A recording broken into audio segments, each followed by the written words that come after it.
qu'on peut dire que l'introduction de Brooke elle est relie dans pas, le top des introductions les plus marquantes, tout ce qu'il en avait perdu de ma part. C'est vrai que Brooke, il est très bien introduit, je trouve. Il est introduit comment? Après leur barque, sur le bateau, c'est ça qui parle. Pas de son flashback. Hein. Oui. C'est pour savoir, parce que j'essaie de piéger Dinette pour savoir si elle sait vraiment. Non, j'ai adoré son introduction, c'est vrai, elle est stylée. Ouais, elle va bien dans le thème et tout. Elle est marquante et tout, non, elle est vachement bien. Mais même dans, tu vois, je compare à Jinbei, par exemple, je trouve qu'il a pas beaucoup de personnalité. Je vais peut-être me faire tuer pour... Enfin, non, je vais pas me faire tuer pour ça, mais je trouve que Jinbei, c'est pas un personnage qui a beaucoup de personnalité comme les autres Mugiwara, tu vois. Il a pas ce truc qui se distingue et qui fait que, tu vois, il est... Voilà. Et du coup, je trouve que Brooke, c'est typiquement un qui a le plus de personnalité, et c'est pour ça que j'aime justement trop voir son flashback à lui pour ça. Ils se distinguent tous, chacun avec quelque chose de particulier. Ouais, mais tu vois, Jinbei... surtout la manière... En fait, c'est surtout la manière dont tous ont été introduits. Déjà, ils ont tous presque eu un arc chacun, tu vois. Ouais. Frankie, c'était vraiment Water 7. Nico Robin, c'est depuis Alabasta, tu vois. Ouais. Nami, elle a eu son arc. Zoro, il a eu son arc. Sanji, il a eu un double arc. Usopp, il a eu son arc. Chopper aussi. Donc, Jinbei, le problème, c'est que comme il a été introduit à l'arc des hommes poissons, mais qu'il a... En fait, il a été trop introduit. Après Wall Cake, voilà. Il a été trop présent à trop de moments, et du coup, en fait... c'est même pas ça. C'est que il a pas eu son prime à lui. Non, mais surtout, il a pas eu son prime à lui. Ouais. Oui, c'est ça, ouais. Dans le sens où il a été à travers l'île des hommes poissons et à travers Arlong. Ouais. C'est pas lui qui brillait, c'était Arlong dans l'histoire, tu vois. Arlong. Lui, il a été à travers tout ça. Et c'est pour ça, je pense que c'est aussi le Mugiwara qui est le moins... le moins comme les autres Mugiwara. Je sais pas comment dire. Ouais, non, mais je vois ce que tu veux dire. Mais c'est vrai que moi, j'ai toujours un peu ce ressentiment sur lui de Jinbei, de me dire, putain, tu vois, c'est dommage, parce qu'en plus, c'est un homme poisson, donc sa place est plus que primordiale dans cet équipage. Mais pourtant, je trouve que, tu vois, depuis qu'il est là, il a pas fait quelque chose de particulier. Tu vois, je sais pas comment dire. Oh, c'est quoi ça? Aussi. Il a pas fait de quelque chose de particulier, il a pas été trop marquant, tu vois. En fait, sa scène la plus marquante, c'est Wall Cake face à Big Mom. Ouais, mais il était pas dans l'équipage, tu vois, à ce moment-là. Ouais, mais c'est pour te dire, vraiment, celle dont je retiens le plus, la plus marquante de Jinbei, c'est celle-là. J'oublie celle de Nami à l'homme des hommes poissons, parce que je l'ai détestée. Mais elle m'a vraiment énervée, cette scène, je te jure. De quoi? Je m'en remets toujours pas. Quand il a présenté des excuses au nom à Nami. Oui, au nom des hommes... Non, ouais, non. Ouais. Il aurait jamais dû. Enfin, il aurait jamais dû. Ah oui. Ouais. Clairement. C'était pas lui. Sinon, ça voudrait dire que tous les humains doivent se... Ça voudrait dire surtout que Nami aurait dû présenter des excuses au nom des Dragons Célestes, ou non, au nom de la marine, parce que sa mère était la marine. Après, pour le coup, il avait justifié ça, je crois, en disant je n'ai rien fait pour arrêter la folie de Arlong, tu vois. C'était plus dans ce sens-là, je crois. Quand même, il a tenté de le faire sortir pour le truc quand il avait été enfermé, etc. Il comprenait sa colère, mais en même temps, on peut pas lui en vouloir de sa colère lui-même, parce que lui aussi, tu vois, il a subi ça. Ouais. Donc, ce que je veux dire, c'est que un homme fou, tu peux pas l'en empêcher. Et il en est pas responsable. Il a eu cette culpabilité, mais j'ai trouvé que la réaction, finalement, elle aurait dû lui dire, Nami, c'est comme si moi, je devais m'excuser pour ce qu'ont fait les marines, alors que moi, ma mère, elle avait rien fait, quoi. Ça. Et ça, j'ai du mal. Hey, coucou, Anto. Yo, Anto. Je suis parfaitement d'accord, ouais. C'est juste cette scène, elle m'a trop gonflé. Surtout Sanji m'avait gonflé. Ouais, il avait dit... écoute, ça va bien. Ça joue à WoW. Et là, on va s'arrêter pour parler un peu One Piece. Voilà, en attendant... T'arrives au bon moment. On vous laisse nous faire poser vos questions. J'arrive plus à parler, j'ai arrêté. J'ai abandonné en cours de route. Mais ouais, non, je suis d'accord. Mais en tout cas, ouais, pour en revenir aux introductions, celle de Brooke a été masterclass. Elle était trop bien, trop dans le thème. Et Brooke, je trouve, ça a toujours été un super perso qui a toujours été vachement... Il est attachant. Ouais, vachement attachant et toujours fidèle à lui-même, quoi, en gros. Ouais, je suis d'accord. En dehors de certains passages, il fait plus fat que les autres. Pourtant, je l'adore, mais il manque de de insérer ce que Nina est en train de dire et Goji là actuellement. Ça t'est vraiment fainéant. Mais ouais, c'est ça. C'est ce qui manque, je trouve, à Jinbei. Ouais, mais il manque beaucoup. Hein. Honnêtement, Jinbei, là, qu'il soit dans l'équipage ou non, j'ai l'impression que ça changerait rien, tu vois. Le seul truc où tu t'es dit, putain, c'est bien qu'il y ait un homme poisson et tout comme ça dans l'équipage, c'est quand ils sont tous tombés dans la flotte et que du coup, il a pu les récupérer hyper vite, tu vois. Ouais. Mais sinon, en termes de puissance, bon, il a pas montré quelque chose de fou, tu vois. Il a pas montré. Par exemple, tu vois, et c'est là où, pour le coup, je reproche plus à Oda qu'à Jinbei, évidemment. Mais quand il y a eu le flashback avec Hushu par rapport à Nika, ouais, tu vois, si tu peux appeler ça un flashback, ouais. Ouais, entre guillemets, une phrase, une citation. Tu vois qu'il n'en est pas, qu'il n'ait pas plus échangé là-dessus. Oui, bah ça, c'est typiquement Oda là-dessus. Plus, voilà, et c'est ça, c'est typique de moi ce que je reproche à Oda. Ouais. Cette façon de teaser et de rien dire, et tu sais pas quand est-ce que tu sais pas quand tu en entendras parler à nouveau, mais. Il pose un éclair au chocolat devant toi, et il donne une petite miette du chocolat, tu vois. Nina, métaphore avec la bouffe. Ouais. Minuit et quart, elle va avoir faim. C'est ça. Hein. Non, mais c'est ça.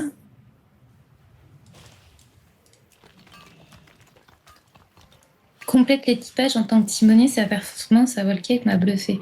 Ah, clairement, hein, ce qu'il a fait. Ah, mais oui. Mais en fait, pardon, excuse-moi.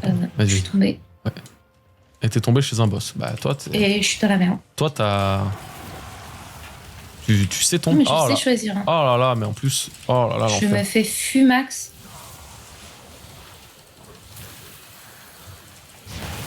Mais on va jamais. Moi, qu'on a bientôt terminé, je t'en supplie. Bah, je vais mourir. Fais libérer l'esprit. Non. Tu vas mourir, Nina. Tu vas mourir. Laisse tomber. Tu vas mourir. Fais libérer l'esprit. J'avais besoin de tomber pile dessus. Hein. Tu parles à l'ange de la mort là devant toi. Et tu lui dis accepter. Tu perds 50 de mes objets ? Ouais. Fallait pas le taper Fallait pas le. J'ai pas choisi. Si. De toute façon, on va s'arrêter là. Ouais, c'est bon. Est-ce que tu pourrais utiliser ta paire de foyer ? Non. Alors, vas-y, Oui. Non, je crois pas que tu puisses. Attends, je vais essayer. Non, je peux pas, t'as 15 minutes de recharge. Vas-y, monte et je nous ramène là-bas. Okay. Non, mais moi, vraiment... C'est Midnight. On joue sur... Quel serveur ? On joue sur Ijal. C'était bien tenté, hein, Ninette. Ouais, merci. Ouais, on avance bien sur WoW, franchement. En fait, j'ai trop de passages où il sourit vite fait sur le Sony, mais sans plus, je sais pas pourquoi ça joue tant dans mon cerveau sur sa mise en avant. Tu parles de Jinbei ? Jinbei. Dans certains passages, il est plus fat que les autres. Oui. Ah, mais non, mais en fait, c'est juste que. On avait déjà eu cette conversation. Et moi, je trouve que, littéralement, Jinbei, si je dois dire vraiment honnêtement tout ce que je pense de lui, c'est que. Il est là, il est pas là, c'est pareil. Ouais. Mais oui. Ouais. En fait, les masterclass qu'il a fait, il les a fait avant de rentrer dans l'équipage. Depuis qu'il est dans l'équipage, comme s'il n'avait plus rien à prouver, il fait plus rien quasiment, tu vois. Et du coup, t'as rien de truc. Il parle. En fait, il est comme Franky dans sa maturité, mais en moins drôle et en moins excentrique. Ok. Il est comme Robin aussi dans sa maturité à elle, mais d'un autre côté, tu dis, elle, je sais pas, il y a ce truc où tout le monde la recherche, tu vois, il y a un peu un espèce de mood autour d'elle qui est particulier. Tu peux quitter Nina, c'est bon. Il y a un truc un peu autour d'elle qui fait que c'est Robin, tu vois, donc tu l'acceptes plus ou plus facilement ou je ne sais quoi. Mais Jinbei, moi, je suis vraiment en mode, mais il parle pas. Il fait rien, il a pas d'interaction rigolote, vraiment. Ou alors c'est rare. Il combat, lui qui est censé être hyper puissant. Alors, il est fort, mais il montre pas quelque chose de ouf non plus, tu vois. Et il est un peu vide, ce perso. Ouais, en dehors de son histoire avec les hommes poissons, il s'impose pas en tant que personnage important dans l'équipage. Ouais, c'est ça. C'est pour ça que je te dis, il est là, il est pas là, tu le vois pas briller. En fait, là, il a pas brillé dans les combats. C'est-à-dire que toute la partie depuis qu'il est avec les combats, je l'ai pas vu briller spécialement sur Wano. Je le vois pas spécialement non plus briller pour l'instant sur Elbaf. Ouais, il a foutu de l'eau sur le feu, quoi. Trop cool, GG à lui. Ouais, voilà. Mais bon. Et du coup, forcément, ça me fait que je m'attendais à un meilleur traitement de la part d'Oda. Ouais. Et je pense que c'est ça aussi le problème dans les mangas, c'est que quand on t'introduit trop de personnages, on est quand même à combien 11 Mugiwara 12 Ouais. Non. 11. Ouais. Ah non, on a... 10. On Attends, a... je compte Luffy. Hein. En comptant Luffy, attends, c'est 10. C'est 10. Je crois. Ok. T'as 10 Mugiwara, donc 10 persos importants à traiter. T'imagines? C'est trop dur. Ouais, mais moi, je trouve ça un peu faux aussi. Parce que, on va dire que les Mugiwara, ils sont traités, c'est bon, tu vois. Genre, y a rien de plus. À la rigueur, le seul qu'on attend vraiment, ça va être Usopp, qui est exactement le même depuis des siècles. Mais sinon, je veux dire, là, depuis que Jinbei est arrivé, quel traitement particulier il y a eu, si ce n'est autour de Zoro et Sanji, qui ont eu, du coup, un contexte, un flashback, machin autour d'eux. Et sinon, à part ça, il y a eu quoi vraiment? Bah, il y a rien eu, tu vois.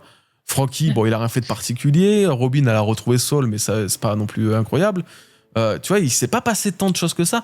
Pourquoi ça manque autant de... Ça met autant de temps à développer mieux que ça Jinbei, à le sentir plus inclus dans l'équipage?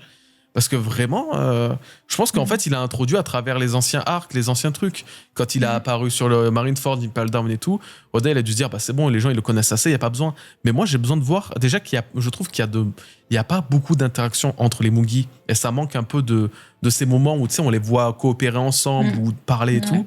Si en plus, le dernier arrivé ne communique pour le coup quasiment pas avec les autres, ils se connaissent très bien avec Luffy, très bien.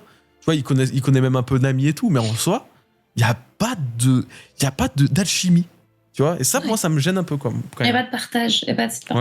À part sur Wano, quand il a débarqué, du coup, ils ont fait un petit pot. Voilà, mais à cette exception, il n'y a pas eu de vrai partage. En même temps, c'est difficile. Au fur et à mesure, ça devient difficile d'intégrer un nouveau Mugiwara, tu vois, à partir de cette étape. C'est la fin, tu vois. Je sais pas. Donc, moi, il a introduit des personnages entre-temps, depuis l'apparition de Jinbei, qui t'ont donné envie. Yamato, que tu la veuilles en Mugiwara ou non, c'est un perso sur lequel tu t'es vraiment attaché, qui avait sa personnalité, tu vois, un peu dynamique, un peu jeune, et puis d'un côté, elle avait une histoire de ouf avec Ace et tout. Enfin, une histoire de ouf, c'est pas non plus incroyable, mais c'est un truc qui te faisait très vite l'apprécier, et voilà. Donc, tu vois, donc je suis pas forcément d'accord. Alors, je parle pas de Loki, bien sûr, là, c'est encore pire. Mais Loki, pour moi, vraiment, futur Mugiwara. Hein. Ouais, mais voilà, pourquoi on a En fait, c'est le perso par excellence de Mugiwara, tu vois. Oui, Kichi. Il est à l'opposé de tous, ouais. De Luffy, ils ont pas du tout le même caractère et tout. Ils se démarquent. Ouais. Et c'est ça que j'aime avec Loki, de savoir qui sera futur Mugiwara. Yamato, moi, comme je t'ai dit, j'adorais la théorie. Mais pour moi, elle devait pas être Mugiwara par rapport au fait que si j'en suis ce que fait habituellement Oda, elle pouvait pas être Mugi. Donc c'était uniquement sur ça que je me basais. Mais pas sur le fait que j'ai apprécié la théorie qu'elle soit Mugiwara. Pour moi, elle avait totalement sa place. En plus, ça faisait plus de femmes, parce qu'il n'y a que 2 nanas dans l'équipage. Ouais. Donc, cool. Mais pour le coup, j'adorerais voir Loki. Loki, pour moi... je suis d'accord. Mugiwara. Je suis d'accord. Et Jinbei, ouais, il est discret. Oda, il le met d'une certaine façon très peu en avant. En même temps, j'ai envie de dire qui il met vraiment en avant. Si ce n'est Luffy, Zoro et Sanji. Dans l'équipage, ouais. Il y a un peu Nami. Il y a eu du Robin. Aussi disparaît un peu plus. Chopper, il y a un petit truc avec le Domi Reversi, tu vois, mine de rien. Ouais, mais tu vois, c'est micro. Oui, c'est micro, c'est sûr. Mais en fait, tu vois, je veux dire, eux, ils ont rien à prouver. Eux, ils sont... En fait, tous ces Mugiwara-là, ce corps-là, ce noyau, on les a dans notre cœur, tu vois. Parce qu'ils ont été là avant l'ellipse, déjà. Ouais, c'est ça. Et tu vois, il y a eu tout ce truc. Là, Jinbei, il est arrivé, on savait qu'il allait arriver, il y avait tout d'acté. Mais une fois qu'il est là, on est en mode, mais en fait, ça, à quoi bon? Ça sert à quoi? C'est pas fou, ça a rien changé de particulier dans l'équipage. Oui, en fait, on va dire, oui, super, c'est un timonier génial. Ils sont arrivés jusqu'à Wano Kuni, donc ils ont fait le tour du monde sans timonier. Donc au final, tu te dis, peut-être Oda, il va faire un truc particulier à un moment pour un peu mieux, tu sais, avec peut-être une bataille navale ou je ne sais quoi, pour justifier son truc. Mais moi, je trouve que, honnêtement, Jinbei, c'est un peu un pétard mouillé. Et je suis déçu de ça parce que, putain, c'est un homme poisson avec l'histoire qu'ils ont et tout. Il faut que ce soit un banger, tu vois. Ouais, il joue le rôle de la sagesse dans l'équipage, mais Ouais. Sagesse, ça pouvait être déjà Robin, tu vois. Est-ce que c'est pas trop, tu vois, ou même Zoro, bah après il est plus machin, mais Zoro et Sanji, typiquement, c'est des gens qui sont plus posés sur certains plans ou sur certains trucs que Luffy. Là où, par exemple, Luffy voulait aller à Marie-Joise ou je ne sais où, péter quiconque pour récupérer Vivi, sauver Sabo et tout, Zoro, il a dit non, c'est pas comme ça que ça marche, on fait pas ça. Vivi, on la laisse faire, machin. Imagine la vie. C'est pas comme ça. Non, mais tu vois. Ça, non. Du coup, c'est bien que la sagesse, ok, mais c'est pas comme s'il en manquait la sagesse parmi les Mugi. Ouais. Et Mugi, mais pas totalement, si Pluton. Alors, je suis hésitante sur ce point. Parce que, justement, pour moi, Loki, il doit aller chercher les... On appelle. Il doit aller libérer les géants de la Galéa pour justement conduire le Pluton. Du coup, il y a 2 hypothèses possibles. Soit Loki décide de faire une aventure solo, prendre la mer pour aller libérer les géants de la glace. Soit c'est un Oden bis, tu vois, du fait que tout ce qu'on va apprendre sur Elbaf en réalité est lié au siècle oublié, et que du coup il veut y connaître l'histoire des géants parce que c'est intimement lié, ils ont une importance capitale dans l'histoire, et du coup il va faire une Oden, tu vois, en quelque sorte. Ouais. Et que sa place, elle est plus chez les Mugiwara que n'importe quel autre truc. Tu vois. Tu veux dire qu'il fasse vraiment... Quand tu dis qu'il fasse un Oden, c'est en mode... un Oden comme aurait dû le faire Yamato d'après les théories. En somme, en clair, pour moi, Loki, découvrir son histoire, pourquoi son père a voulu ouvrir Elbaf au reste du monde, c'est un peu ça, tu vois. Il voulait troquer avec tous les peuples, tous les pays, etc. Il voulait découvrir le monde comme Oden. Donc je me dis, Loki, finalement, en tant que Mugiwara, lui qui n'a pas été accepté par les géants, qui a été accusé, etc., qui leur pardonne, qu'eux, ils le voient comme un roi, mais que finalement, ils refusent d'être roi et qui disent, non, moi j'ai envie d'être libre.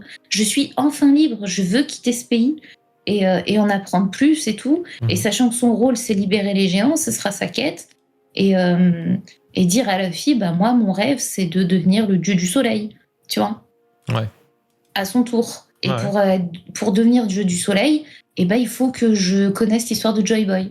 Et ça peut faire un nouveau rêve, tu vois, qui permettra d'aller sur la stèle et de connaître l'histoire et du coup de pouvoir, quand il comprendra l'histoire et le rôle qu'ont eu les géants dans l'histoire du siècle oublié, ça lui permettra lui de savoir son rôle en tant que fruit du démon légendaire de comprendre son origine, son histoire, quoi. C'est ça. Et bisous, Kichi, dors bien. Partir en quête, bonne nuit Kichi, partir en quête finalement du One Piece, c'est partir en quête aussi de sa propre histoire, ses origines, et pourquoi il a eu ce fruit du démon, pourquoi il est si légendaire. Et du coup, il apprendrait que faut libérer les géants de la Galéla de la glace. C'est pour ça il a Ragnir, c'est pour ça que lui, grâce aux géants de la Galéla, il pourra libérer l'arme antique Pluton. Et que justement, le fait que son père ait tissé des liens avec Wano Kuni par le passé, ça lui permettra, lui, de tisser à son tour des liens avec Momonosuke, de rouvrir Wano Kuni, de libérer Pluton sous Wano Kuni, et que du coup, conduire ce navire, lui en tant que capitaine, et les géants Sachant de la Galéla et certains géants, pour conduire le navire Pluton pour le Ragnarok, pour détruire les dieux. Oui, sachant que lui-même a été pirate, donc finalement. C'est ça, donc, exactement. Et puis surtout, faut pas oublier, il a un grand rôle, Loki. Parce que les géants, c'est littéralement c'est des bâtisseurs de bateaux. Tu vois. Alors certes, on a le charpentier avec Frankie, j'arrivais plus à trouver, et charpentier. Ouais. Voilà. Mais lui, il a toute l'histoire avec le bois d'Adam, il a toute l'histoire avec le truc qu'a donné Harald pour la boussole, tous ces trucs, tu vois, il a une connaissance dans ce métier qui fait qu'il pourrait aider Frankie à faire grandir le Sunny, tu vois, à créer un navire encore plus grand. Après, ouais, le petit level up du Sunny qui arrivera avant celui de Usopp. Oh là là. J'adorerais. Genre, oui. Et Vailen, du coup, il disait, moi perso, je pense Arujin va mourir sur Elbaf et Loki deviendra le roi d'Elbaf. Donc je pense vraiment que ça va être Yamato Mugiwara, surtout pour le parallèle avec Oden, car jusqu'à maintenant, les Mugi sont le parallèle de l'équipage de Roger. Valen, je t'arrête, Aerodin ne mourra pas. Je te le dis direct. Il n'y a pas de mort de Roger. Alors, c'est Arujin qui va prendre la tête, au contraire d'Elbaf. Ouais. Je ne sais pas, je vais ne pas être catégorique comme ça parce que je déteste ça. Mais je pense que tu devrais pas trop attendre une mort de Aerodin. Parce que là, oui. Aerodin, c'est vraiment trop un protagoniste important parmi la flotte de Luffy et tout. Il y a peu de raisons qu'il ait besoin de mourir. Sachant que même celui qui doit devenir le roi des géants parmi eux, parmi Aerodin et Loki, c'est bien Aerodin. Parce que lui, déjà, c'est son rêve de rassembler les géants. Donc, en plus, c'est un bâtard. Parce qu'il n'est pas, il est de sang mi-noble, fils illégitime. Et pourtant, c'est celui qui a la bonne âme pour lead et tout. Donc, ça, c'est lui qui va prendre ça, tandis que Loki, lui, il aura son. Vas-y, pardon. Non, je n'avais pas forcément à développer plus, si ce n'est que Loki. Il est la parfaite chose que Oda aime faire dans son œuvre. Ouais. C'est-à-dire aller à contre-courant de ce qu'est habituellement un roi dans un pays. Et pour preuve, on se dit Momonosuke, il est petit, c'est un enfant, il est faible, il est tout le contraire de son père. C'est justement ce qui le stressait, Momonosuke, sa faiblesse mentale. Et finalement, qu'est-ce qu'il a fait ? Il l'a mis Shogun. Parce que justement, il n'y a pas meilleur que lui. Voilà. Il peut changer tout le pays. C'est un Kozuki, c'est ce clan qui a été si critiqué, si détesté par le passé à cause d'Orochi. En fait, c'est toute l'histoire qu'Oda te donne. Et ben là, c'est exactement la même chose avec One Piece pour Elbaf et Arujin. Arujin, c'était le bâtard, il a toujours voulu être le roi. Il est le fils illégitime de Harald et pourtant, c'est lui qui montera sur le trône. Je dirais une deuxième chose, ça peut se jouer cependant à ce qu'il n'y ait pas que Arujin qui grimpe sur le trône, mais qu'il y ait Arujin et Loki. Et que Loki dise... On est deux rois parce qu'on est les deux frères, ça montrerait à quel point ils sont frères de sang, que tout ça est brisé. Ça ferait un peu exactement même comme Skypiea entre les Shandia. Ok, les Shandia, retiens bien. Les Shandia et les Skypiens qui finalement travaillent main dans la main pour rester sur la Verte ensemble, alors qu'avant il y avait soit un dieu, soit rien du tout. Eh ben, ils ont coopéré. Ici, pour moi, Loki, Arujin, ils coopéreront en tant que frères, en tant que rois, mais je pense pas que finalement Loki va réaliser le rêve de son père qui était « je monte sur le trône ». Je vois plus se montrer sur le trône en tant que roi d'Elbaf, mais comme je t'ai dit, en tant que pirate voyageur qui découvre le monde et qui veut aller libérer les géants, tandis que son frère s'occupe d'Elbaf, le pays. Vas-y. Je peux dire un truc ? Tu vas beaucoup aimer, je pense. Vas-y. Et si Loki devenait, et si Loki devenait le roi du monde souterrain d'Elbaf, là où peut-être il y aura une certaine population qui va se développer, peut-être plus des humains ou quelque chose comme ça, lui il deviendra le roi de cette partie-là, tandis que Aerodin deviendra vraiment le roi des géants sur la partie machin. Ça fait deux rois sur machin. Alors je suis d'accord et pas d'accord. Parce que le problème de Elbaf, c'est le même problème qu'il y avait dans les autres pays. Ouais. Si on reprend l'exemple de Skypiea et de Shandora, on avait une cassure, une fissure. Entre les peuples, entre les autochtones, quoi. Le monde était scindé en deux. D'un côté, les dieux de Skypiea, tu vois, et de l'autre côté, les Shandia primitifs, autochtones, etc. Et la fin de Skypiea, c'est le fait qu'ils arrivent à vivre ensemble, la cohabitation ensemble. Donc pour moi, il va falloir qu'à Elbaf, on ait le monde souterrain qui cohabite. Ouais, ça je suis d'accord. Ouais, ça je suis parfaitement d'accord. Mais donc, ça aurait pu être marrant, tu sais que... contre, non, je suis d'accord avec toi, justement, c'est pour ça que je rebondis. Il pourra uniquement se dire, moi, je veux être le roi du monde souterrain.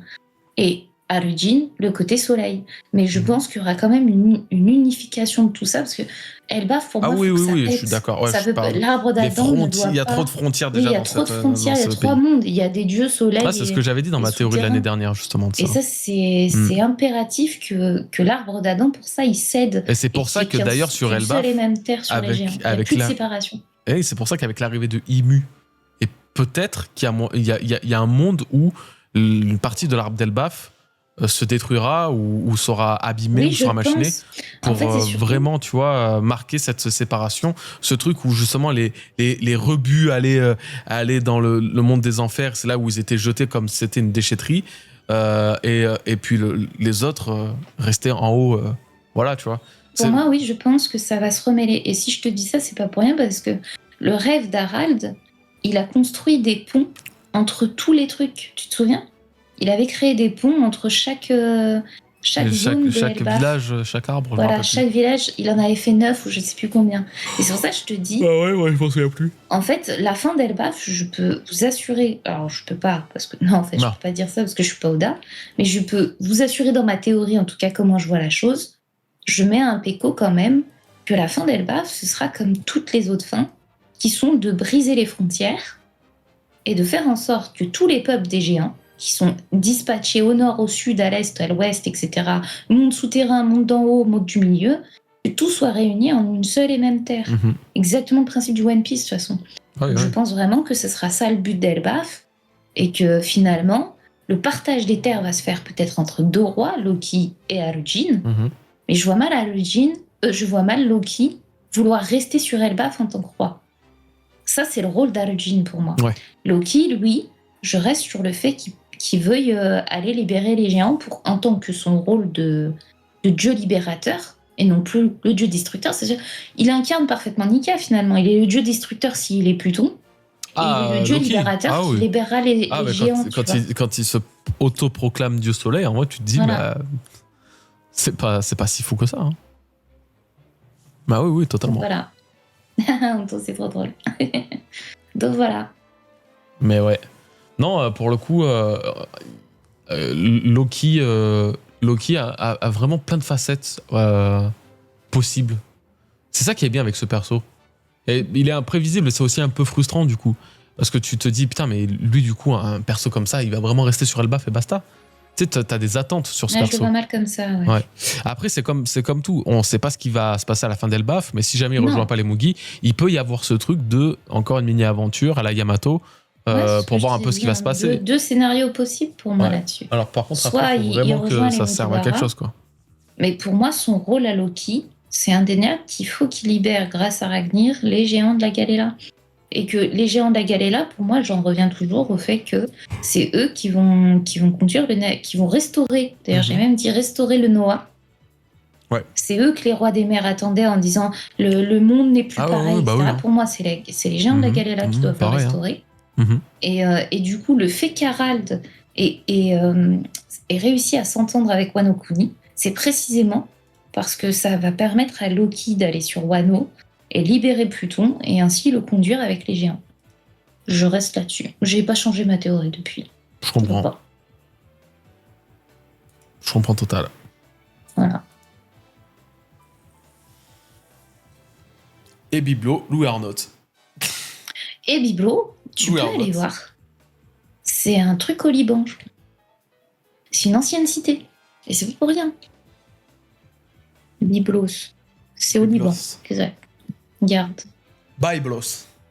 Tu vois, Byblos. Goubal ou Gebal. Ah, Gebal, Ghibli, Comment il s'appelait ? Comment tu l'as appelé ? Oui, Arnott, merde. Attends, quoi ? Attends, tu pensais que Ghibli c'était Louis Arnott ? Ouais, non, je pensais qu'il s'appelle Louis Ghibli. Non, mais je sais pas pourquoi j'ai plané. Louis Ghibli. Je suis fatiguée. Ah, c'est trop mignon. Non. Je me présente. C'est les Grecs, Louis Ghibli. C'est les Grecs qui l'ont appelé Byblos, car c'est de Gebal que le papyrus était importé en Grèce. Donc c'est encore un lien de ça vient du intellectuel, papyrus. Voilà, littéraire. C'est ça, quoi. de littéraire. Et donc je pense vraiment que ça vient de là, le nom de Byblo. Ce qui veut dire biblos par rapport à la... Après, biblo, c'est vraiment bibliothèque aussi, du coup. Donc, Oui, aussi. est-ce que c'est aussi loin? Non, Et du mais coup, je le pense. hibou, on l'oublie. Bah non, bah du coup, tu vois, on en parle. Hein. Le petit Louis Arnott, Moi, le petit j'adore biblo, ta pardon. théorie. Non, mais par contre, biblo, si tu mets de côté cette théorie, je ne sais pas ce qui peut être. Je ne sais pas quel peut être le problème autour de lui, le mystère, Ouais, l'interrogation. j'ai trop hâte, ça aussi, ça m'a trop teasé. J'ai Ouais. trop hâte de savoir ce qu'il va faire Oda. En fait, moi, ce qui m'a foutu vraiment ce frisson, c'est quand Saul lui dit je te remercie, mais je ne peux pas m'empêcher de te trouver de plus en plus bizarre. Je trouve que c'est le genre de phrase, je sais pas, ça a eu un impact. Tu sais, ça a foutu un froid. Je suis d'accord. Cet être-là, tu te dis, bah, c'est juste un hibou, tu sais. En plus, le bestiaire de One Piece est souvent très farfelu. T'as des animaux qui sont des. Bah, en fait, déjà, tous les. Ça, c'est intéressant, ça. Tous les royaumes ont un animal qui lui est un peu attitré. Tous les princes, princesses en ont. Vivi, elle avait les canards. Shirahoshi, elle avait son requin. Il y a des trucs comme ça qui arrivent souvent. En plus, sur Elbaf, il y a pas mal de. Les géants, ils ont l'air d'avoir une sorte d'animaux aussi. D'animal, du moins, qui leur a été dédié. Comme, comment elle s'appelle Gerd, qui avait sa chouette. C'était pas un hibou, c'était une chouette. Et puis, t'avais Rod qui avait les serpents, tout ça, tous les mythes nordiques condensés en ces animaux de compagnie. Et du coup... Ah non, il avait le corbeau Hugin et Mugin, je sais plus comment il s'appelle. Oui, c'est vrai. Du coup, est-ce que finalement, le bibelot était pas l'animal d'une entité de l'époque? Le premier dieu. Peut-être même... Du premier... dieu de la guerre. Du premier, dieu de la guerre. Après, le problème, c'est qu'il y avait Ratatosk. Donc, encore une fois, on revient quand même au lien entre le géant... En fait, les géants sont toujours dans cette dynamique de duo. Ils ont une mascotte. Ils ont la mascotte ou le duo. Et le duo. C'est fou quand même, hein? Ouais. Donc, je sais pas jusqu'où ça va mener, ça, mais pour le bibelot, en tout cas, le hibou, c'est pas juste un simple hibou. Là, c'est une certitude pour le coup. Là, c'est pas que ça.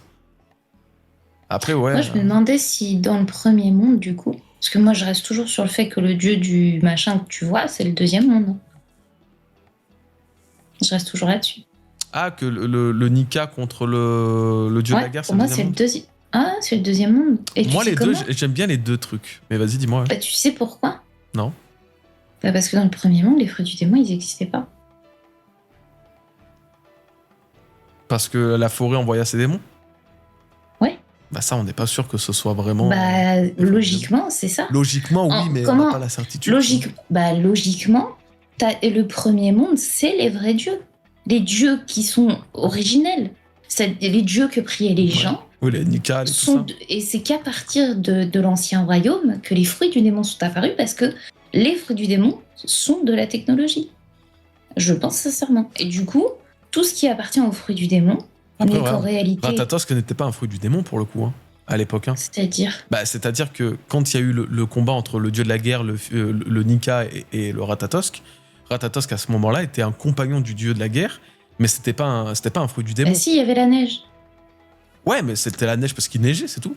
Mais c'était pas... Non, il y avait un truc, mais si, parce qu'il disait je ne suis plus apparu depuis je sais plus combien de temps.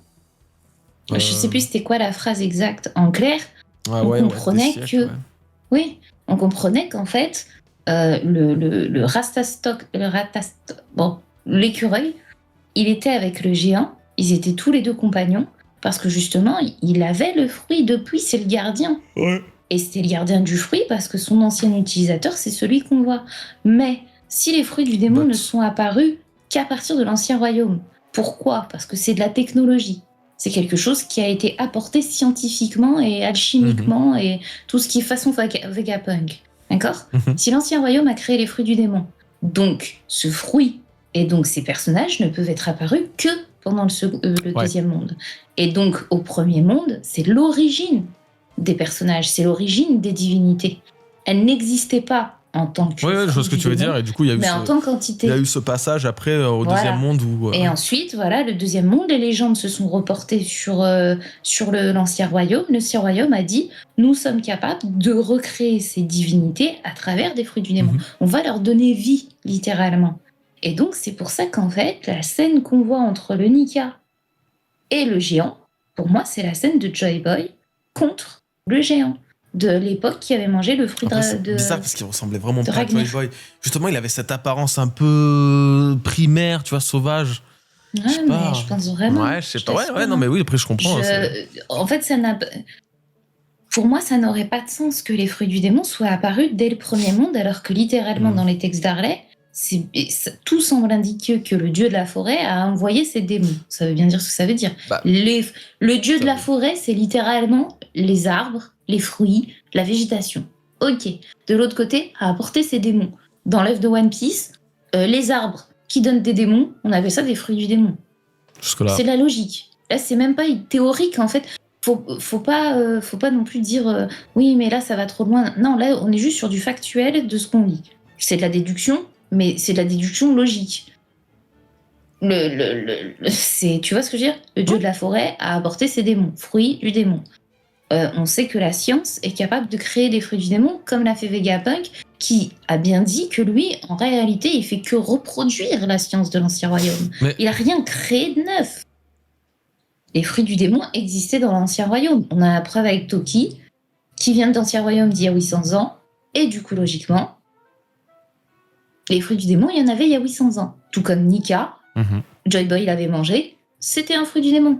Les fruits du démon n'existent véritablement pour moi que depuis le second monde. Et c'est pour ça que je te dis, si ce fruit avec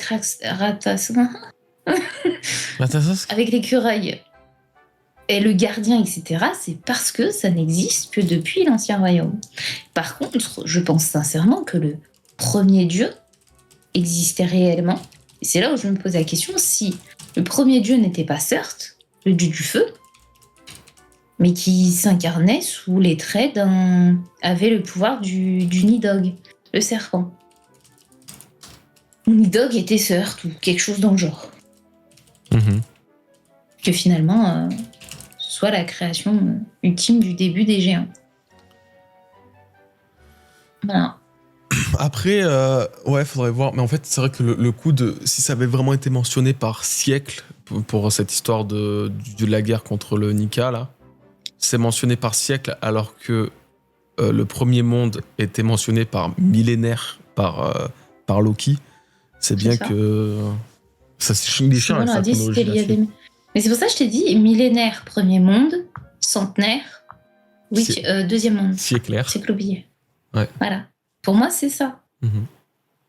Putain, mais c'était Joy Boy du coup, mais il fait tellement pas Joy Boy. C'est quoi le chapitre? 1175. T'es fort. Si c'est ça, t'es fort. Bon, j'en ai assez parlé. Et encore, je suis même pas sûr. Attends, on va voir.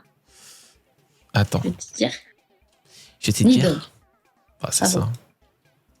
Attends, on va aller voir. Oui. Tac, tac, tac. J'ai musique de Michael. Ouais, c'est ça. Il existe une légende concernant un dieu de la guerre qui possède une arme appelée Ragnir. On raconte qu'il s'est opposé au dieu du soleil en prenant la forme d'un dragon gigantesque. Son fidèle serviteur était un écureuil du nom de Ratastosk. Donc oui. C'était non, quoi? Il avait une arme appelée Ragnir. Et son fidèle serviteur, c'était l'écureuil. Mais après, tu vois, le fruit du démon n'existait pas à ce moment-là, en fait. Enfin, si, il existait peut-être dans le monde de One Piece. Non, mais je veux dire, le Ratatosk n'était pas un fruit du démon à ce moment-là, tu vois. Et le dieu de la guerre n'avait... Ah, mais si, c'était un dragon, de toute façon. Mais si, c'était un dragon. Ah oui. C'est ce que je te dis. Ah oui. Moi, je suis en train de faire plusieurs trucs à la fois, donc du coup, j'étais peut-être pas trop écouté. En fait, quand il prend son marteau et que de l'autre côté, il y a Ragnir, avec le dieu qui dit il a pris la forme d'un dragon, c'est la preuve que c'était bien...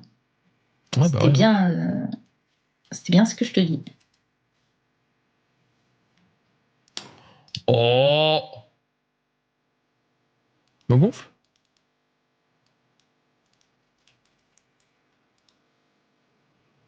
Oh, et puis zut. Tu disais, Flora? C'était où? Oui, c'est ça. Les hommes sur un dieu de la guerre qui possède une arme appelée Ragnir. On raconte qu'il s'est opposé au dieu du soleil en prenant la forme d'un dragon gigantesque. Tu vois, ça fait tellement pas. Tiens, attends, juste pour que tu te rendes compte. Regarde à quoi il ressemblait le frérot de Joy Boy. Ouais, bon, après, ouais. pas des masses, mais. Sinon, Tu vois, il avait pas déjà le nuage de fumée autour de lui. Et là, il attaquait à main nue, alors que là, il a des armes et un bouclier. je suis d'accord. Et en plus, il a un pagne. Et en plus, il est pieds nus. C'est Nika, ça, je te dis. C'est Imu, ça, je te dis. Et lui, il a une petite épée. Il a un marteau et une petite épée. Mais ça, non, c'est Imu, ça. Imu se fait prendre pour, se prend pour ça. C'est pas le. Moi, ça va avec Black Nika, ça me va. Hein. C'est pas le. Oui. C'est pas le. Comment on appelle ça? Le truc de Pearl, déjà, ça? Si. Je crois que c'est ce qu'il Si, disait. si, Ouais. totalement. Oh, Mais attends. en tout cas, s'il se transforme en dragon, logiquement, c'est un fruit du démon. Sauf si à l'époque, il y avait de la magie et il se transformait en. Déjà, comment Ratatos s'est incarné dans son arme? Ça aussi, c'est trop chelou, ça. Oh, quand même. Ouh. Oh. Nidog, j'avais pré-shot, c'est fou ça, bravo Gogo. Ouais, tu réussis pas beaucoup de théories, mais quand ça passe, hein, c'est cool. Hein. Bravo. Bravo. Mais il l'a fait comme ils ont fait comme Vegapunk. 2. Bah non, Tu sais, quand. il s'est incarné, c'est vraiment lui, c'est lui qui s'est incarné dans son arme. Oh, mais Oui, pourquoi ça marche pas? mais là où. Comment t'expliquer Vegapunk, on est d'accord que. Attends, faut vérifier avec le chien. Tu sais comment il s'appelle le Lasso. chien Lasso. Ouais. Ou tu regardes Funk Fried, ok. Comme ça. Ok. Lasso. Laisse-moi juste vérifier un truc et je te donne ma théorie. Excusez-moi, je vous casse un peu peut-être la tête avec ça, mais je cherche à comprendre pourquoi ça ne marche pas. Voilà. En clair, le chien a mangé un fruit du démon d'une arme. Attends, c'est un peu compliqué ce que je vais te dire. Non, Le chien. non, c'est pas ça en plus. C'est l'arme qui a mangé Ah, le si, fruit là. du chien. Attends, Lasso est l'arme machin qui a consommé un fruit du diable par une méthode inconnue. Ah, il devient un chien. Ouais. Pourquoi ça ne marche pas, ce truc? Je comprends pas. Ah, il lui a donné un Zoan. Oui. Ah, il lui a fait manger un Zoan. Oui. Je comprenais pas. L'arme. Ok. C'est que avec. Donc c'est une arme qui donne un Zoan. Donc je pense que l'ancien royaume était capable de placer une âme à l'intérieur d'un objet. Du coup, ils ont pris l'âme de Rastastosk pour la placer dans un fruit du démon qu'ils ont donné au marteau. Mais là, la façon dont il en parle, c'est pas comme si c'était juste. Ratatos qui, de son âme, s'est réincarné dedans. T'as pas cette sensation, toi? Oui, mais ça reste une âme. Oui, mais toi, tu dis qu'il y a quelqu'un qui a machiné, ils ont fait quelque chose. Moi, je pense Bah, même oui. pas. Hein. Bah, je pense que ça a l'air d'être naturel. Non, parce que c'est un fruit du démon. Mais Attends, alors? on est d'accord que c'est bien un fruit du démon. Oui, mais alors? Alors quoi? Bah, pourquoi? Parce que c'est un fruit du démon, c'est forcément que ça a été fait artificiellement. Et oui, les fruits du démon, c'est pas naturel. Non, mais je suis d'accord, mais C'est dans ouais, leur Mashima, incarnation, Mashima, Nina. n'importe quoi. Oda, n'importe quoi. Vegapunk, il dit bien que c'est une Starkiss, création. n'importe quoi. C'est bien une création, les fruits du démon, comme le dit Vegapunk. On est d'accord. C'est une création. Bah, il a pas dit que c'était une création scientifique. Il a dit que Sûr que si. mais il a jamais dit que les fruits du démon étaient une création scientifique, par contre. Hein. Alors attends, redis-moi le chapitre. 1169. 1069, pardon. Ou 1070. Plus 1070, je crois, en fait. Non, 1069. Non, 1070. Les deux. Ah. Regarde l'un ou l'autre. Non, c'est 1069. Oh. C'est pas de ma gueule. Non, c'est 1069. Il le dit là. Vas-y. Les fruits du démon, comme nous les appelons, semblent être une nouvelle étape souhaitée dans l'évolution potentielle de la vie. J'aimerais pouvoir faire 1. Si seulement nous pouvons faire X. Les pouvoirs des fruits concrétisent ces souhaits. Chacun d'eux présente une possibilité différente pour l'avenir de l'humanité. Ces choses sont bien sûr contre nature, il est donc logique qu'ils attirent la colère de Mère Nature. La mer elle-même, Voilà, tu viens de le dire. c'est ma C'est théorie, normal. née des permutations illimitées de l'imagination. C'est du moins ma théorie. Bah voilà. Ça y est, t'as tout dit. Ce n'est pas Mère Nature qui les a donnés. C'est l'humain. Pourquoi ? Parce que quand tu reviens au premier monde, qu'est-ce qu'ils disent dans le premier monde ? Dans le premier monde, c'est expliqué qu'ils ont voulu toucher au soleil interdit. Et la Terre s'est rebellée, elle a tout cramé. Oui. Pourquoi ? Parce que l'homme a voulu faire ce que seul Dieu faisait. D'accord ? Oui. Ils ont voulu créer des vies, créer des humains, créer je ne sais quoi. Donc des choses qui n'étaient pas atteignables pour l'humain. Ils ont touché au soleil interdit, ce qui comprend les fruits du démon. Oui, alors Ils moi ont je veux bien. créé quelque chose que la nature elle-même ne créait pas. Oui. Et par conséquent, les fruits du démon ne sont pas d'ordre naturel. Et c'est pour ça que la mère les rejette. Oui, d'accord. Parce que... Oui, vas-y, pardon. Non, vas-y.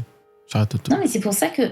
En fait, c'est pour ça que la Terre, le dieu de la Terre dans le premier monde, s'est mis en colère parce que ce n'était pas naturel. Et c'est bien pour ça que la mer, la mer en elle-même, tu peux te noyer, etc. Parce que c'est quelque chose qui n'est encore une fois pas naturel. Donc c'est la preuve même que du coup, les fruits du démon ne sont pas d'ordre naturel.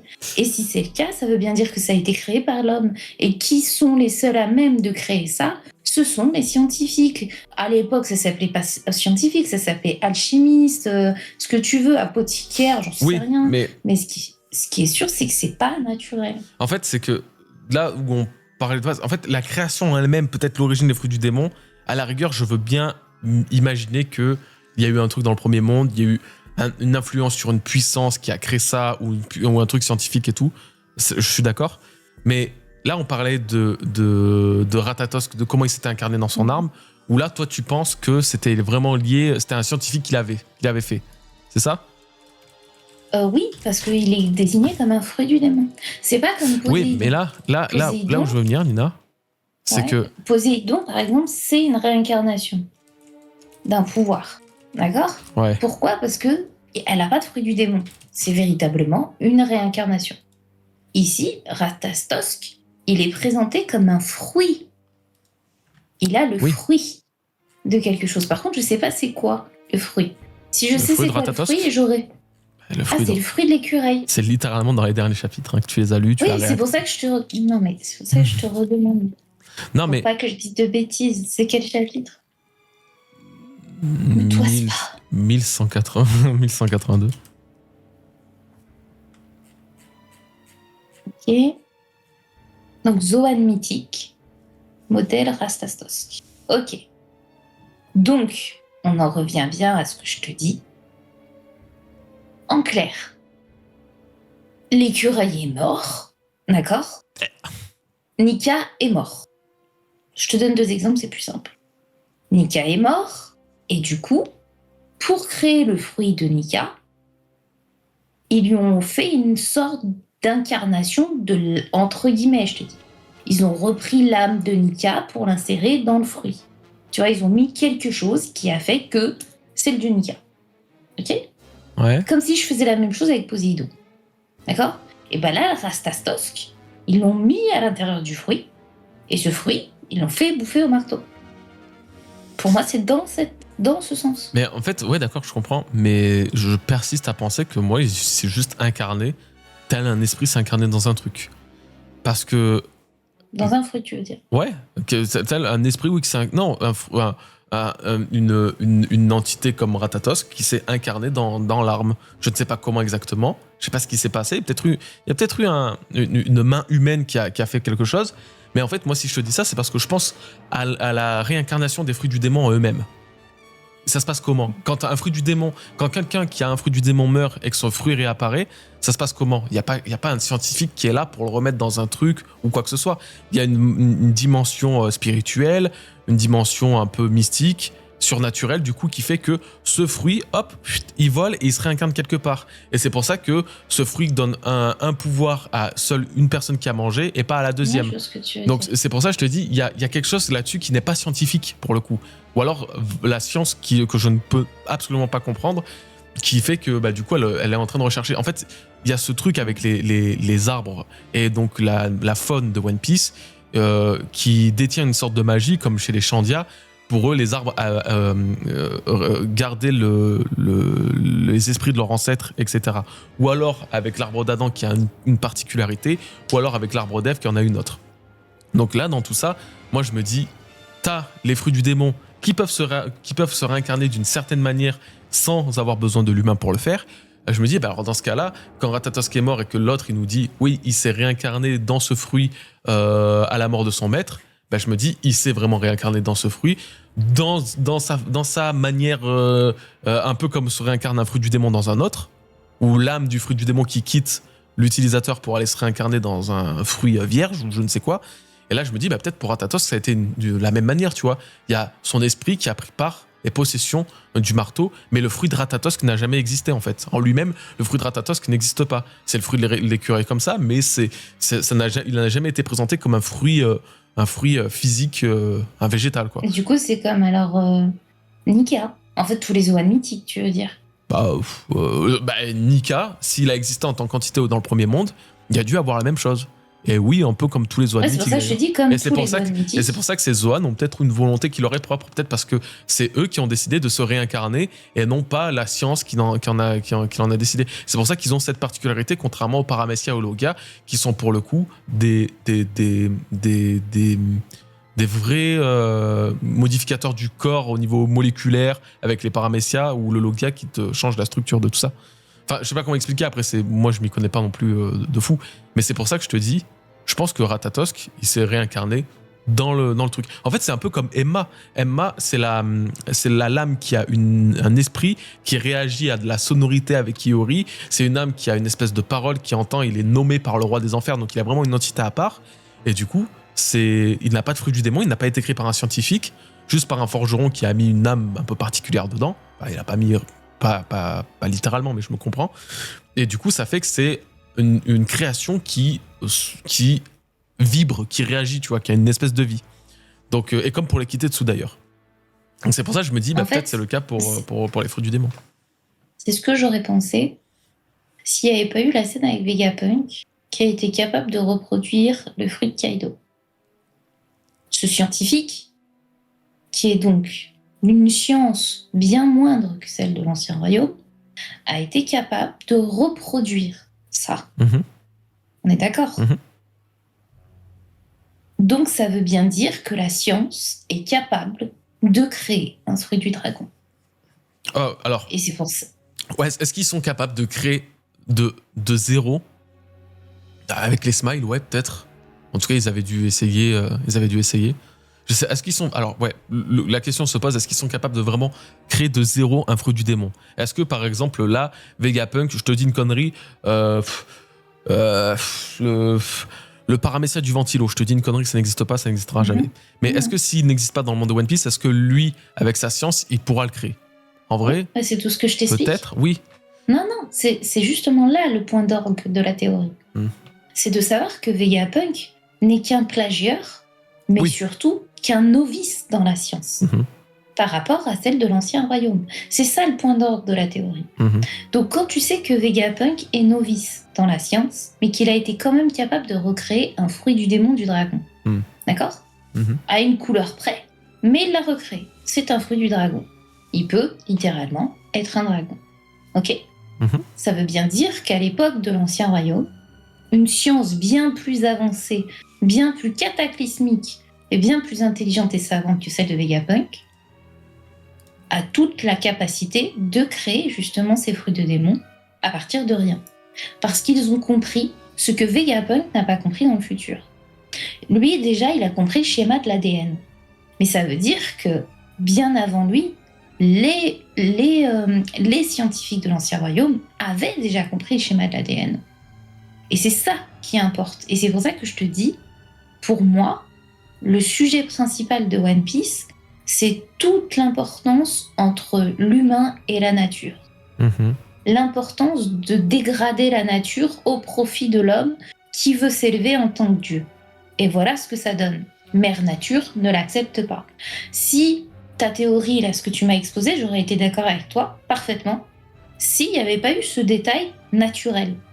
Pourquoi alors, si c'est quelque chose juste de magique, entre guillemets, pourquoi Mère Nature les rejette?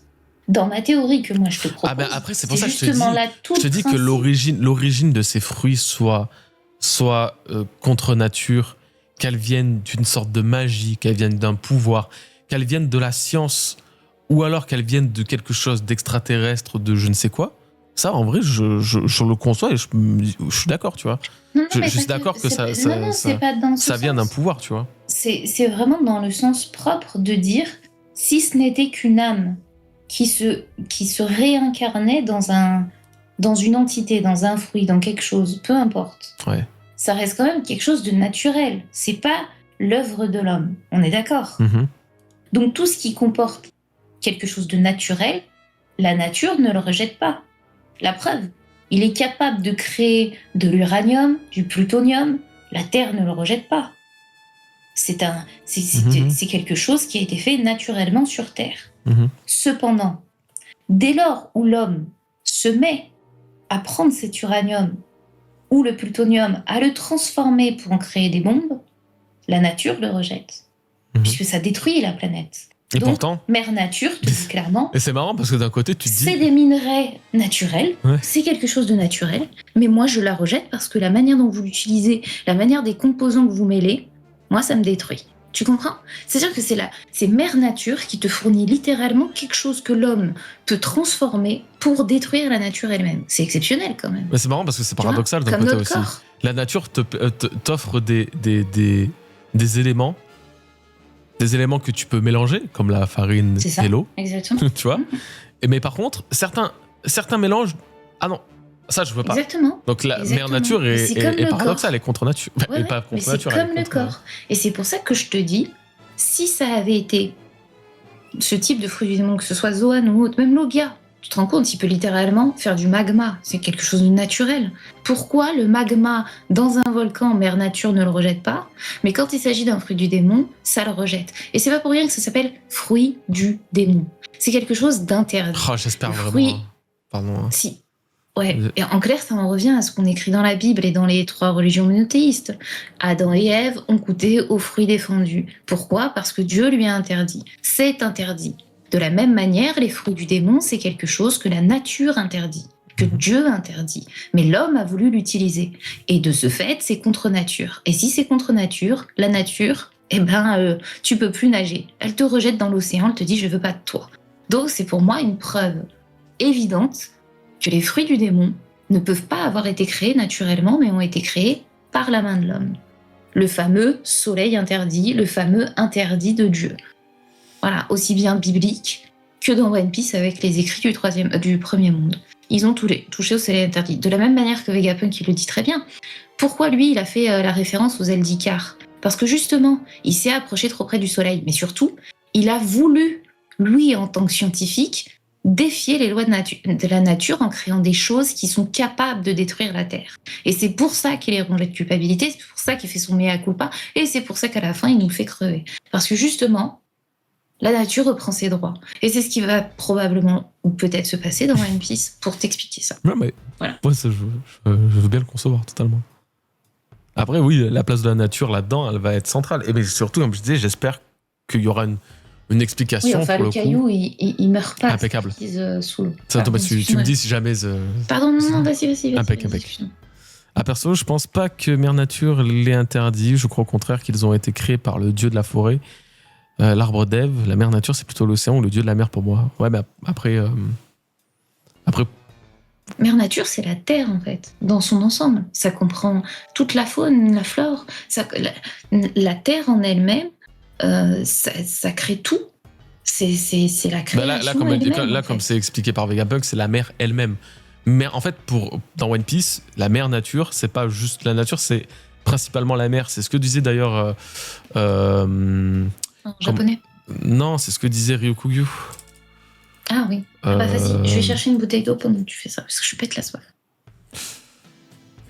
Tu parles d'océan, tu parles d'eau, ça me donne soif. Oh, bah, logique, hein.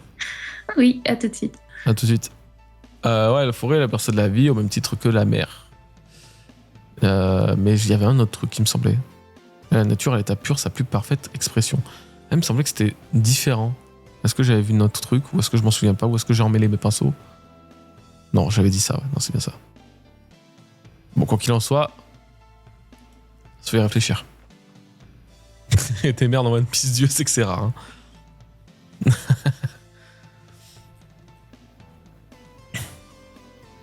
Mais ouais, non, moi, cette histoire de fruit du démon, pour le coup, je pense qu'il y a quand même. Il y a un impact scientifique qui est évident. Il y a eu quelque chose durant le premier monde, ce soleil interdit. Ce soleil interdit, c'est bien un pouvoir ou un savoir, c'est bien quelque chose qui a pu générer quelque chose et qui aurait pu donner, octroyer à quelqu'un, ou à un peuple, une tribu, à l'humanité, peu importe, octroyer un pouvoir vraiment assez immense pour changer le monde tel qu'il est. C'est justement, c'est vraiment limite la métaphore de justement, comme on disait, de Adam et Ève qui ont voulu découvrir la connaissance en mangeant cette pomme, bien sûr. Et ce qui a fait que ils ont été bannis du jardin d'Éden. Et du coup, c'est à cause d'eux qu'on est là ici à subir la chaleur, alors qu'on aurait pu être au jardin d'Éden, tranquille. Du coup, les humains de l'époque, à l'origine, dans le premier monde, ont fait leur Adam et Ève. Ils ont voulu... Mais leur arbre de la connaissance et le fruit de la connaissance, c'était plutôt le soleil interdit, quoi, du coup. Alors, qu'est-ce que le soleil interdit ? Ce que j'ai compris de la fresque, c'est que le dieu de la forêt a créé les fruits du démon et après, le dieu de la mer a pas aimé et a maudit. Et pas une création humaine. Dieu a inventé la climatisation, autant en profiter. Ouais, il a pas inventé pour tout le monde, je te le dis. Hein. Mais oui, alors après, il y a ce truc avec le dieu de la forêt, ouais, évidemment. Il y a ce truc avec le dieu de la forêt, mais même moi, même si je pense que c'est l'hypothèse la plus probable, je me pose quand même bien la question de savoir si c'est vraiment ces fruits du démon-là. Parce que du coup, si c'est ces fruits du démon, est-ce que Imu est le dieu de la forêt ? Attends, l'œuf ou la poule, là, du coup ? Quel est le premier fruit du démon ? Est-ce que c'est celui d'Imu ? Est-ce que c'est lui qui l'a créé ? Ou est-ce que c'est le dieu de la forêt qui a créé ce fruit du démon, qui est le fruit du démon ? Tu vois, c'est là toutes ces histoires de cons, là, ça me rend fou.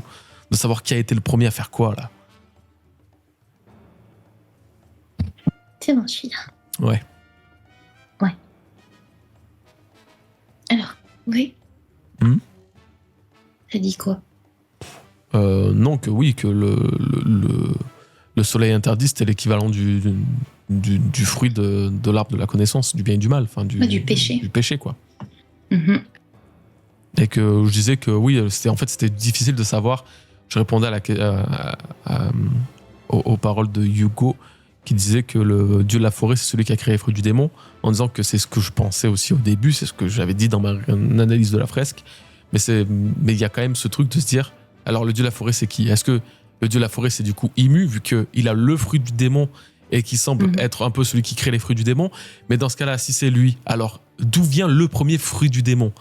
Est-ce que il est apparu, il lui a été donné, il a eu par quelqu'un ? Alors il est né de quoi, ce fruit du démon, si c'est pas du dieu de la forêt ? C'est ça un peu c'est l'œuf ou la poule. C'est ce paradoxe.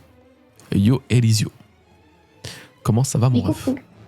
Je te laisse répondre, je vais faire un petit pipi. J'arrive. Répondre à quoi ? Bah, parler. Vas-y, comme moi, tu m'as fait. Non, moi, je suis allée boire, j'avais soif. Ah bah, je vais faire un pipi. Moi, j'ai envie de faire pipi. À tout de suite. Mais pas du tout. Toi, t'étais en plein rush, t'étais en train de regarder les chapitres. Ah, non, pas du tout. Tu m'as dit, je te laisse terminer, je te laisse m'acheter. Vas-y. Bah, j'ai le droit d'aller faire pipi quand même, non ? Mais non, mais t'es parti chercher un chapitre et j'ai dit, ah bah, pendant que tu cherches le chapitre, je vais vite aller me chercher de l'eau. Hein ? Mais pas du tout. Non, mais attendez. Oui. Dites-moi le chat. C'est vrai que pendant que je cherchais un chapitre, elle m'a dit, bah, pendant ce temps-là, je vais aller chercher de l'eau ? Ou alors... Ah, ok. C'était quel chapitre que je cherchais alors ? Ah oui, celui de lait, c'est bon. Ah bah merci. Pardon, ma faute. Voilà, c'est pour ça. Et là, tu me jettes en pâture, je sais. Je te jette pas en pâture, j'ai envie d'aller faire pipi, je peux te dire. Bah, il y a rien qui s'est dit. Demande à ce qu'on te pose des questions, au pire. Oui, c'est vrai, je viens d'arriver. Okay. Non, mais c'est vrai, elle avait raison. Allez, putain, mais c'est fou ça de pas avoir le droit. Malade. Bon, du coup, je reprends la convo, mais je sais pas où vous étiez arrêtés. Tout ça pour dire que je pense sincèrement que oui, les fruits du démon ont été créés par les humains. C'est le fameux, par les scientifiques de l'ancien royaume. C'est le fameux truc de Icare avec Vegapunk. Et l'interdit avec comment il s'appelle ? Avec le fruit défendu de la Bible. Voilà. Oui, Starkey, dis-nous tout. Et coucou à ceux qui viennent d'arriver. Mais voilà, dans l'ensemble, c'est ce que je pense. Je pense sincèrement. Et pour le dieu de la forêt et tout, je pense qu'en fait, encore une fois, c'est le problème de l'humain. L'humain, avec sa science, parfois se prend pour Dieu. Alors que Dieu, comme le disait Norland, par rapport aux Chandia, quand ils faisaient leur rituel en rituel sacrificiel, ils voulaient sacrifier sa propre fille pour les dieux. Et comme le disait Norland, il n'y a aucun dieu, il n'y a aucun bon dieu qui vous demanderait de sacrifier quelque chose, en fait. Et ben c'est exactement pareil. C'est vraiment, je pense, une métaphore de ce que tente de dire Oda. Il n'y a pas spécialement de dieu. Et il n'y a pas de paradis ou autre. C'est déjà ça, en fait. C'est le One Piece qui est la vie elle-même. Et que du coup, là, on imagine être le dieu de la forêt, le dieu de la terre, etc. En réalité, c'est pas vraiment ça. Ça n'existe pas. Ce sont des rêves humains où ils ont voulu se prendre pour des dieux. Ils ont voulu être, comme le dit Roger, gloire, fortune, pouvoir. Ils ont voulu atteindre le sommet. Et donc, ils se sont prétendus dieux. Comme à Skypiea, quand vous avez vu le premier, je sais plus comment il s'appelait, il se prenait pour un dieu. Après, Ganford, on lui a donné le titre de dieu. Ener se prenait pour dieu. En réalité, aucun d'eux n'est dieu. Personne n'est dieu. Et c'est pour ça que Luffy, lui, il est véritablement l'élu. Parce qu'il a mangé le fruit d'un dieu, du soleil littéralement, ce qui est la vie elle-même. Le soleil permet tellement de choses dans le monde, la Terre n'existerait pas sans soleil. Et c'est pour ça qu'il est aussi important, mais c'est aussi pour ça que Luffy ne se considère pas comme Dieu. Et c'est pour ça qu'il est l'élu. Parce qu'en réalité, personne n'est Dieu. Il n'y a pas de Dieu de la forêt, il n'y a pas de Dieu du soleil, il n'y a pas de tout ça pour moi. Je pense que c'est les hommes et leurs rêves de folie, de fou, qui ont décidé de se prétendre pour Dieu, mais qui n'en étaient pas. Et ils ont créé des stratagèmes, de la science, etc., pour pouvoir atteindre ce statut. Je pense que vraiment, c'est ça. Ce qu'on appelle le dieu de la forêt, en réalité. Et c'est pour ça qu'il a créé ces démons. C'est parce que c'est un humain qui a voulu matérialiser le rêve de chaque humain à travers la science en fruit du démon. Et c'est devenu des démons qui vont à l'encontre de ce que Dieu, ce qu'on appelle Dieu, c'est-à-dire la Terre, a créé. Je pense que c'est dans ce sens que moi je le comprends en tout cas.